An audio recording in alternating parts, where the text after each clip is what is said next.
Hello everybody, welcome to Fruitful Trees, and here I am in front of my Kerry mango tree, and I have a bunch of mango trees and other trees, and they're getting bigger and bigger and bigger, but I continue on my small property to keep them smaller and smaller and smaller.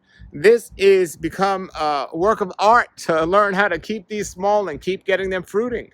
And I've learned a lot over the years how to do that. Some people call it high density growing, and or we can say high intensity growing or whatever you want to say. But when you don't have a lot of land, it's not as easy to take care of the trees because you can't just let them grow. But you don't want to let them grow too big anyway, because then the hurricanes can knock them down. And then if they're fruiting up top, you might not be able to get those. So there's advantages to keeping them smaller. However, if you prune the trees at the wrong time or in the wrong way, you're not going to get as many mangoes as you think so, or other fruit. My neighbor just last year trimmed his jackfruit a little bit too much, so last year, every year it's been loaded, and this year it's not loaded. So you really want to speak to people that have experience with this. And I have the guy today who has so much experience in keeping trees close together and short and fruiting as long as possible. Whether it's avocados or mangoes or star fruit, this guy has just about all the amazing stuff that we try to get. And his yard is my model and goal, because he doesn't have a lot of space either, but he's toned in and he's got this. He knows what he's doing. And he also grafts a lot of his trees and sells them, stuff that's hard to find. Well, he's on the show today. His name is Leaph, and we're going to go over to his yard now. I'm going to show you something he was discussing with me, is how to prune a mango tree. Now, we don't want to prune it right now. It's just the beginning of the season. But when the end mangoes are off the tree, when the last mangoes on a tree, then it's time to prune it. If you wait too long, it might affect next season. However, he gave some excellent advice.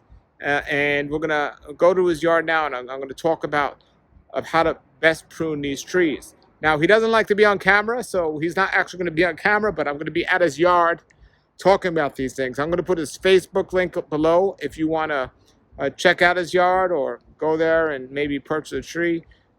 Here, the link will be below the video in the description. So here I am in Leaf's yard talking about what he had just told me when I was there about pruning these trees. And as much as you think you know, you're always learning. So this year I'm going to do what he suggested, and check it out. All right, everybody, we're in Leaf's yard here in West Palm Beach, and he's just pruned some trees. I want to show you and talk about that. But if you're looking for some fruit trees, you definitely want to contact him. He's on Facebook. I'll put his contact information below. He has some guava that he cut back. He says you want to keep it more like a bush than a tree. He has amazing dragon fruit. When he first came in, this was like all dragon fruit. You see all the different poles, but now he's grew a bunch of other things. He has some great soursops, and he grafts these trees himself here. So it's a little house/nursery. And he just gives a great example of making the best use of the small space. There's a sapodilla back there. And he always has some unique things for sale here. He has in the front a bunch of Jabo de Caba for sale, and butterscotch. He has. This is a Masa de Rosa in a pot. If anyone's looking for that, contact him, grab that. His stuff goes fast. That's one thing I'm telling you. He's the one that's really propagating Maria Black avocado, and he has some right now. That's Maria Black right there. So make sure you get it. He has butterscotch, Sapodilla Maria Black, and he's always up to some good stuff. All right, so there is his mango tree. Its main mango is Mana Chanook. He has some other varieties on there, but he was telling me today about the best way to prune the mango trees that he's found to have the longest season, and also to guarantee you're going to get mangoes every year and not lose them. So most people, so this is a mango tree, and it's in a yard here. The tree might be, I don't know, 10 feet tall. He is loaded, by the way. It's loaded right now with some fruit. Now this side of the tree has fruit. The other side has bigger fruit. So the tree is very uneven. So it's not the most aesthetic tree, because he cut back this side 50% after last year, because it grows every year. The other side, he only cut back 25%. So this year he has bigger fruit on the 25%, but he still has fruit on this side. So that fruit's going to go first, and they don't have fruit here. It's a longer season. Most people are just going to cut back that side 50% and that side 50% and top 50%. But he didn't do that. He cut back this side 50% and that side only 25%. So it might not look aesthetically the best even, but you're going to get the most fruit that way. He's been doing this a long time. And that's a great size fruit tree, not too big, and it's loaded with fruit. Now, he has other trees here too. He has an avocado tree with a bunch of different varieties of avocado on here. And he cuts these back as well. Not as much. You gotta be a little bit more careful in cutting it back and doing it at the right time. And he has a star fruit tree, which he definitely recommends cutting back. Jujube and star fruit, he recommends cutting back every year. So the major growth on the star fruit is around between 3 feet and 6 feet. So you're gonna get fruit above that, but not as much. So cut back the star fruit tree. But you wanna do them different. The star fruit tree, you cut it all off the top, keep it smaller. The mango tree, that's the one you do uneven. All the other trees, you do more on an even way. And then he just has a bunch of trees here in a small space. So not only do I recommend you get trees from him, and this is mango tree. Look at the other side. Look how much bigger they are on this side where he only cut it back 25% this year. And then so next year he's going to cut back this side 50% and the other side 25%. A lot of wisdom in what he's doing there. And a great use of space. He has an abayu tree, and it's many flowers on there now. Many flowers. Looking great. There's his jujube tree. He definitely recommends cutting that back a lot. And I'm in agreement with that. So he just doesn't have your typical mangoes and avocados. He has great varieties of avocados and mangoes. You can get any variety from him, pretty much. But he has Bahu, butterscotch, sapodilla, Maria black avocados. Definitely, if you're interested in fruit trees, this is a place you want to check out. His best way to contact him is go below the video and click on his Facebook link. He's in West Palm Beach, near the main post office on Summit Boulevard. Call him first to make sure he's here. And also the cool thing is, so he has a lot of fruit on his trees.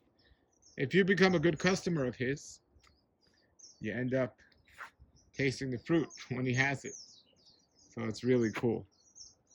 And he just makes the most use out of his space. He's growing some collards in this little garden bed here. A lot of collards. Just doing it right. Look, this little space and he's getting all this. You don't need a tremendous garden to get the food. Good job. All right, so I just wanted to show everybody this. I'll go show you in the front what he has, a few things he has in the front. But he has a bunch of stuff in the front, actually. We'll go check that out now. I love asking him if we can grow trees and keep them small in pots. And he has these bonsai trees. And these are bonsai fruit trees to show you how small you can keep them in a pot. I mean, look how beautiful this is. Look at that. That's absolutely beautiful. So yeah, you can keep trees small. If you can keep them that small, you can get them small. Another thing to check out and keep in mind, look at all people throw away their leaves. Leaves make some of the best mulch. And his yard right now is loaded with a bunch of leaves and shrub. Put them around the trees. Keep the soil moist. Look at this. That's regenerating the soil. The nourishment's all around there. And the thing about the leaves is good is it's still the air's going to get through there too. This is Nice. It breaks down faster than wood would. Look at that.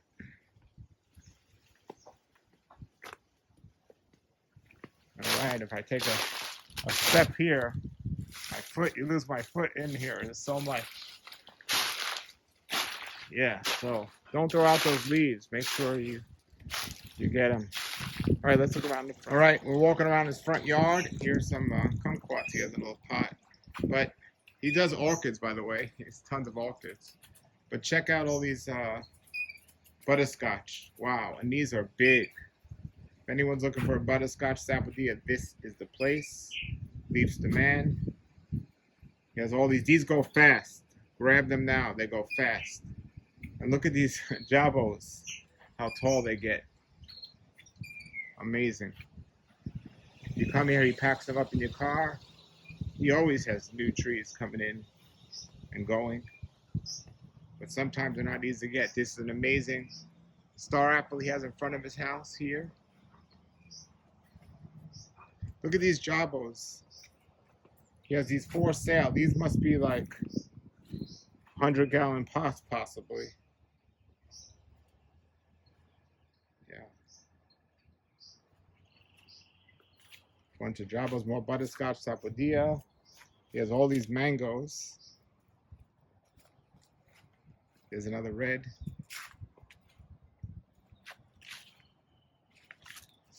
Jabocabo.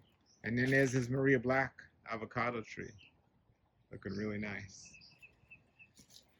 All right. I love coming to this place, and you will too. Contact information is below.